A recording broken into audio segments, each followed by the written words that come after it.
Te Maria, I'm Cherie Kinnear, and these are the latest New Zealand Herald headlines. The government's defending speed limit review spending despite the country's annual road toll on the rise.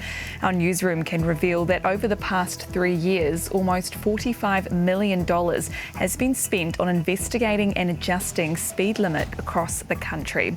The Transport Minister's defending the spend, but ACT leader David Seymour says it makes no sense. But they can't explain why the road toll, having fallen for 15 years, has been rising for the last 7 years, even though they've been tougher on speed than at any time in our history over that period. The leaders of the G7 group of wealthy nations are promising to back Ukraine for as long as it takes. They've been meeting for emergency talks following yesterday's Russian missile strikes against Ukrainian cities, saying they'll keep on giving military and humanitarian aid. It follows a similar commitment from NATO, which also says it will stand with Ukraine for as long as necessary.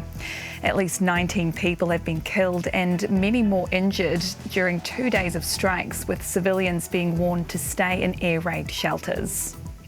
Meanwhile, Vladimir Putin's illegal annexing of parts of Ukraine has been met with more sanctions by the New Zealand government. There are also new bans on exports and imports of luxury goods like New Zealand wine and seafood and Russian vodka and caviar.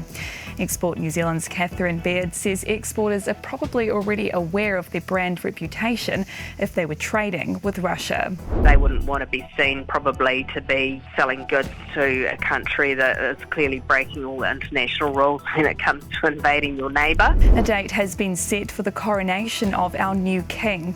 King Charles III's coronation will take place on May the 6th next year, with the Queen Consort being crowned alongside him. The service will be held in Westminster Abbey, like every coronation over the past 9 centuries. Charles will be the oldest person to ever be crowned in British history. And back here, years of cash flow pressure from COVID restrictions and bad weather has pushed an outdoor company to its limits. Ruapehu Alpine Lifts has gone into voluntary administration. The incoming mayor of Ruapehu, Weston Curtin, says he'll do what he can to support the company's 196 staff. But he adds it highlights the need for diversity in the tourism sector and a need to focus on other activities in the area like walking, biking and canoeing.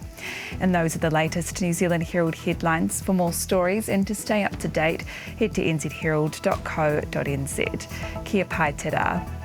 Thanks for checking out our YouTube channel. To stay up to date with all the latest news from the New Zealand Herald, click the subscribe button below or check out one of the videos here, and head over to nzherald.co.nz for more details on these stories and more.